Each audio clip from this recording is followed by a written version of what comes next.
അപ്പോൾ കരിയർ അല്ലെങ്കിൽ പ്രൊഫഷന് വേണ്ടിയിട്ട് കുഞ്ഞുങ്ങളെ വേണ്ട എന്ന് വെക്കേണ്ട ആവശ്യമുണ്ടോ എന്നതൊരു ചോദ്യമാണ്.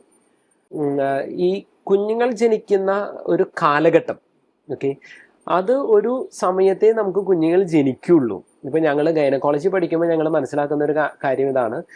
25 വയസ്സ് വരെയുള്ള പ്രായ കാലഘട്ടത്തിലാണ് പെൺകുട്ടികളുടെ അണ്ഡാശയത്തിൽ ഏറ്റവും കൂടുതൽ കുമിളകൾ, ഫോളിക്കിൾസ് ഉള്ളത്. 30 വയസ്സ് വരെയും വലിയ കുഴപ്പമില്ലാത്ത ഫെർട്ടിലിറ്റി സ്ത്രീകളുടെ സൈഡിലുണ്ട്. പക്ഷെ 30 വയസ്സിന് മുകളിലേക്ക് പോകുമ്പോൾ ഓരോ വർഷവും 3.5 മുതൽ 4.5% വെച്ച് ഗർഭധാരണ സാധ്യത കുറഞ്ഞു വരാനായിട്ട് തുടങ്ങും. നമ്മളുടെ നാട്ടിലെ യുവ ദമ്പതികൾക്കോ അല്ലെങ്കിൽ വിവാഹം കഴിക്കാൻ ആഗ്രഹിക്കുന്ന ആൾക്കാർക്കോ അവരുടെയൊക്കെ ഒരു ധാരണ, ഞാൻ പ്രീ മാരേജ് കോഴ്സിൽ ക്ലാസ് എടുക്കുന്ന ഒരാളായതുകൊണ്ട് ഞാൻ ഈ ചോദ്യം എപ്പോഴും ചോദിക്കാറുണ്ട്. 100 ദമ്പതികൾ ഒരു മാസം പ്രഗ്നൻസി കിട്ടണമെന്ന് ആഗ്രഹിച്ച് ട്രൈ ചെയ്താൽ അതിൽ എത്ര ശതമാനം പേര് വിജയിക്കും എന്നൊരു ചോദ്യം ഞാൻ ചോദിക്കാറുണ്ട്. പലപ്പോഴും എനിക്ക് കിട്ടാറുള്ള മറുപടി 50%, 60%, 70%, 40%, അങ്ങനെ ഈവൻ 100% എന്നടക്കം പറയുന്ന ആൾക്കാരുണ്ട്. ഞാൻ അവരോട് പറയും, അങ്ങനെ 100% പ്രഗ്നൻസി കിട്ടണത് സിനിമയിലും മാത്രമേ കിട്ടുള്ളൂ. വിദേശത്ത് ജോലി ചെയ്യുന്ന ഭാര്യമാരോ ഭർത്താക്കന്മാരോ നാട്ടിൽ, അല്ലെങ്കിൽ ഇപ്പൊ തന്നെ ചിലപ്പോൾ നമ്മൾ കാണാറുണ്ട്, 2 പേര് 2 സ്ഥലത്ത് ജോലി ചെയ്യുന്നു, അവർ വർഷത്തിൽ 1-2 മാസം മാത്രം ഒരുമിച്ച് വരുന്നവർ, ട്രൈ ചെയ്യുന്നവർക്ക് പ്രഗ്നൻസി കിട്ടുന്നില്ല.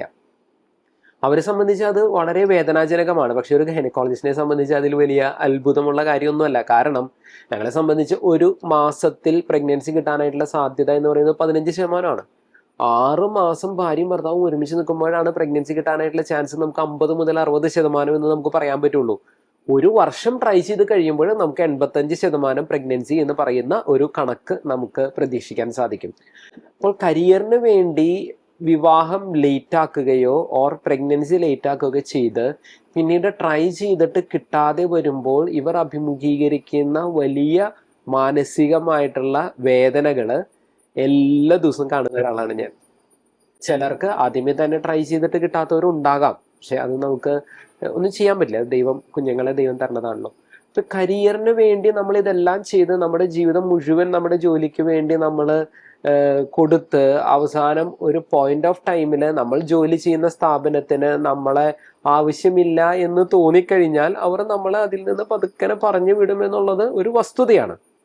എത്രയോ വലിയ IT കമ്പനികളിൽ ജോലി ചെയ്യുന്ന ആൾക്കാർ ഒരു പക്ഷേ ഒരു ദിവസം നാളെ വരണ്ട, അല്ലെങ്കിൽ ഞങ്ങളുടെ ജോലി നഷ്ടപ്പെട്ടു എന്ന് അറിയുമ്പോൾ വേദനയോട് കൂടിയിട്ട് തിരിച്ചു പോരേണ്ടി വരുന്നു.